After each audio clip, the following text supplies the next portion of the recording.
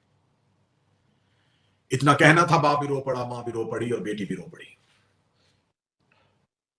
وقت تمام ہو گیا، تفصیلات اتنی ہیں کہ خم سے نہیں اشرے پڑھے جائیں۔ بی بی ام البنین کے خاندان پہ، بی بی ام البنین کے فضائل پہ، بی بی ام البنین کی عزت پہ شہزادی ام البنین مولا امیر المومنین کے گھر پہنچتی ہیں۔ جو ہی ڈیوڑی پہ آ کے سواری کو روکا جاتا ہے تو بنی ہاشم کے گھر کی خواتین کا یہ دستور تھا، کنیزیں پردے کے ساتھ ہی اندر لے کے آتی تھی۔ ہمیشہ مستور کا پردہ دروازے تک ہوتا ہے، ڈیوڑی میں نہیں ہوتا، لیکن بنی ہاشم کی گھر کی مستورات کا پردہ 4 دیواری کے اندر بھی وہی ہوتا تھا جو گھر کے باہر ہوتا تھا۔ بی بی ام البنین کا سواری دہلیز امیر المومنین پہ آئی، کنیزوں نے چادر چاروں طرف تانی، شہزادی ام البنین نے کہا کنیزوں سے ایک لمحے کے لیے مجھے دروازے پہ روکو۔